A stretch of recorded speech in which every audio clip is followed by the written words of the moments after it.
Gracias, muy amable. Para mí es un gran honor, un gusto estar aquí. Gracias, Roxana, es una buena amiga. Hace muchísimos lustros nos sentamos más o menos en este auditorio cuando éramos muy jóvenes a exponer algo totalmente diferente a esto, pero un gusto. Gracias, Eunice, que estuvo por ahí. Gracias a los amigos. La gente que me conoce sabe que yo soy exacerbadamente parlanchín, entonces voy a hacer un connotado esfuerzo porque pues traía una presentación a la usanza de otros lugares, que es casi una hora, y ahora me acaban de decir que me tengo que limitar completamente, lo cual de todos modos agradezco nuevamente la invitación y procuraré hacerlo. Vamos a ver qué es lo que ocurre. Yo ya les digo que el mundo cambió y no nos pide permiso. Las cosas a como eran antes son bien diferentes a como son ahora. En la historia de la humanidad nunca se creó tanta riqueza, de la historia de la humanidad hasta 1990, como de 1990 al año 2000. Y del año 2000 a la fecha la hemos duplicado. La transmisión económica y además de eso la transmisión de datos resulta ser apabullante, donde existen ordenadores y microchips del tamaño de una uña, que por supuesto conocen ustedes perfectamente, y que lo que involucra, lo que conlleva o lo que se aterriza en eso es precisamente el hecho de que tenemos una gran cantidad de información, una información coordinada, ordenada, que se transmite, se traslada con muchísima velocidad, con muchísima rapidez, igual los capitales. Entonces nosotros estamos ante una visión mundial donde se empieza a verificar mucho el control de los capitales que provienen de una actividad ilícita. Siendo, como digo, que tengo que cortar mucho la exposición, entonces vamos a hacer un poquito picadillo y pido disculpas al respecto. En los últimos tiempos nos vamos a dar cuenta, nos estamos viendo cómo precisamente no solamente por un lado se trata de la evidencia de un gran contexto internacional de actos de corrupción, especialmente en América Latina, sino también la perseguibilidad de estos. Keiko Fujimori se le determinó 3 meses de prisión preventiva, el presidente Lula guarda prisión preventiva. Tenemos una constelación a nivel latinoamericano de actos de corrupción que por supuesto nos resulta muy desprendido, muy fácil decir, bueno, es la corrupción del gobernante. Coinciden estos actos de corrupción precisamente con un panorama latinoamericano en una de las regiones más desiguales del mundo y la nuestra, Centroamérica, la más desigual del mundo. Un contexto en el cual la corrupción va muy cercana a la pobreza. Es como la segunda parte de la pobreza. Por un lado nosotros vemos que hay violencia en los sectores marginales y pobres y hay corrupción en las esferas más acaudaladas. Ahora, el problema de la corrupción y el problema de la transparencia y la legitimación de capitales no únicamente tiene que analizarse y verse desde una perspectiva como un tema que atañe al distinguido y al gobernante, sino que precisamente también, así como la Internet se ha democratizado, también estas acciones, estos panoramas. Con esto lo que quiero hacer ver es que tenemos un marco general de lo que son la legitimación de capitales, indicando la presidenta de la Reserva Federal que las drogas están trastornando al mercado norteamericano. La mayor cantidad de muertes de personas menores de 50 años en los Estados Unidos es por droga. Y entonces, dentro de esta estructura y este esquema, entrando un poquito más rápido, nos vamos a dar cuenta que lo que tenemos es una actividad de una delincuencia organizada.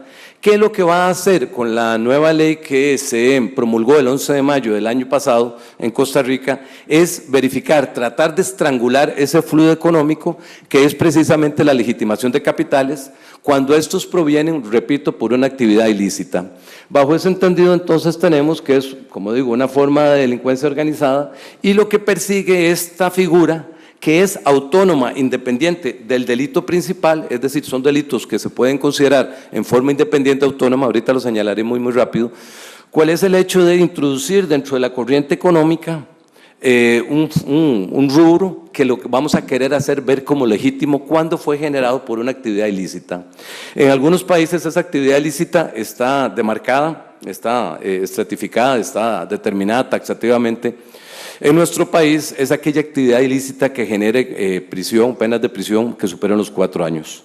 Entonces nos vamos a dar cuenta que hoy por hoy tenemos una figura que es la tendencia en la legitimación de capitales, en la evasión tributaria, en la corrupción o transparencia, que lo que buscan, lo que persiguen, lo que tratan es de estrangular, nuevamente digo, este flujo económico, esta corriente económica que quiere hacerse ver como lícita, por agentes que precisamente se prestan para eso. Vuelvo a lamentar que tenga tan poco tiempo, entonces voy por eso tan soplado y disculpo. Vamos a ver, ¿qué es lo que tenemos? Una norma que casi nadie conoce, curiosamente en Venezuela, que fue del 96, que es la Convención Latinoamericana contra la Corrupción.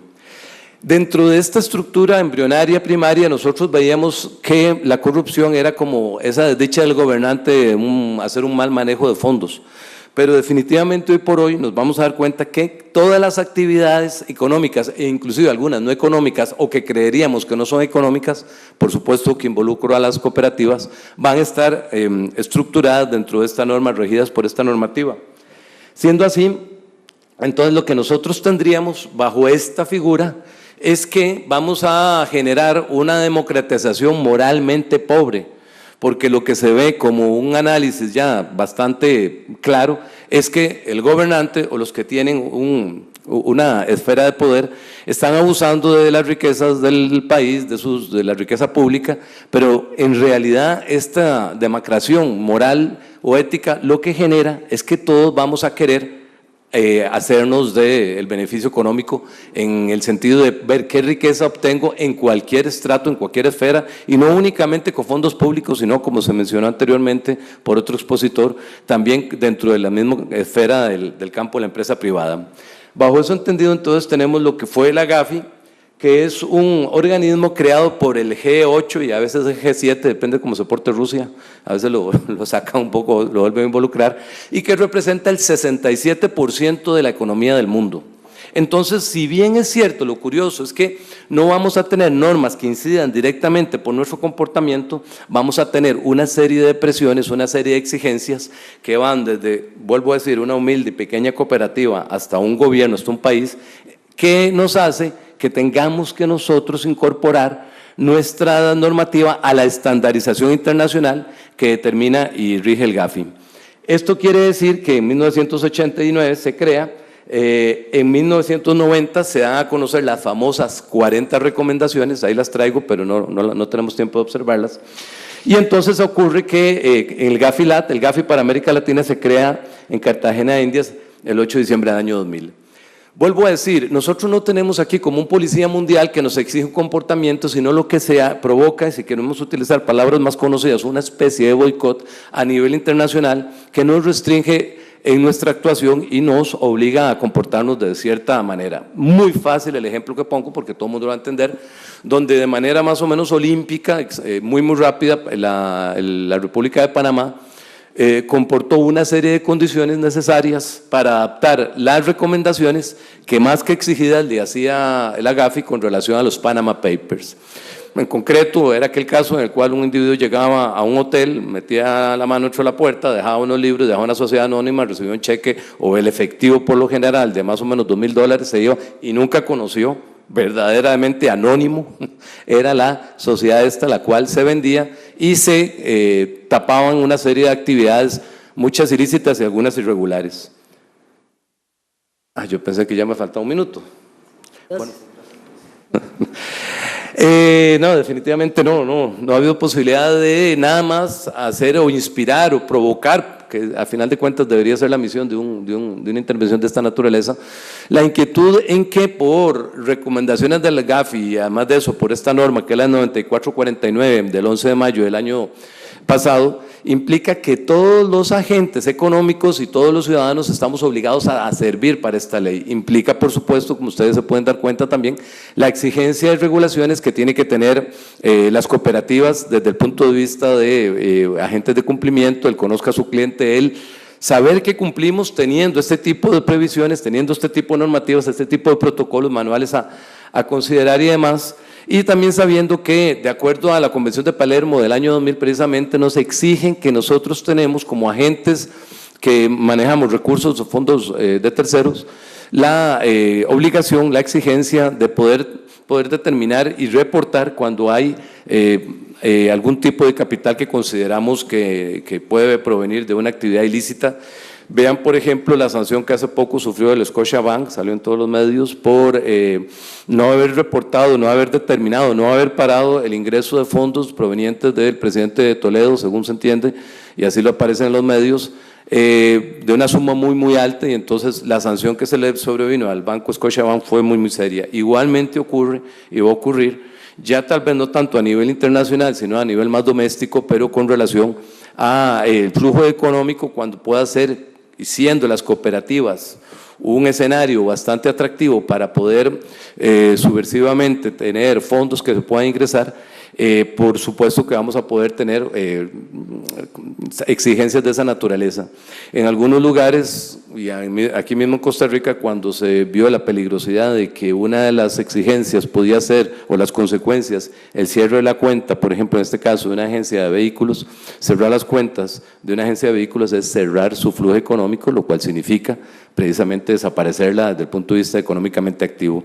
La ley 9449 provoca la exigencia de nuevos obligados, que somos todos nosotros, llámese cooperativas, llámese abogados, llámese notarios. Vean la seriedad con que va esta norma que tenemos dentro del colegio, la Dirección Nacional de Notariado, una UIF, una unidad de inteligencia financiera, que exige y precisamente hace que tengamos nosotros que analizar, ahora sí como notarios, todo ese tipo de transacción económica y verificar en la medida de las posibilidades sus fondos lícitos.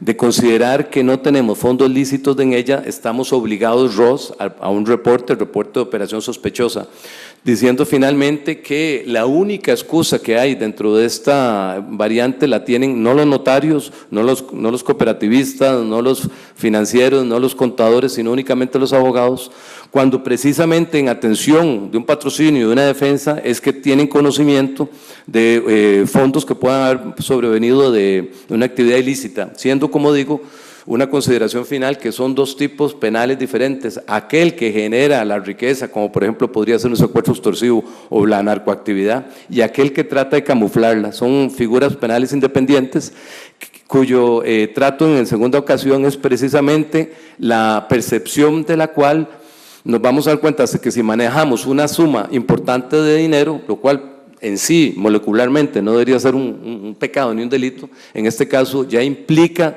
una suspicacia, un acto de sospecha, donde por lo general inclusive la carga de la prueba se revierte en una forma bastante particular, siendo yo el que tengo que tratar de explicar de dónde vienen esos fondos. Entonces, y ahora sí para terminar, aquella famosa apreciación que nosotros teníamos cuando éramos pequeños, de decir qué lindo amanecer un día con $500,000 en el carro, $500,000 en la cuenta, no es tan bonito. Un amigo que Roxana conoce, y tal vez con eso pido vehemencia para un minuto más, ocurrió que me dijo hace algún tiempo, él manejaba un escrow account, una cuenta de fideicomiso, y me dice, fíjate lo que me llegó.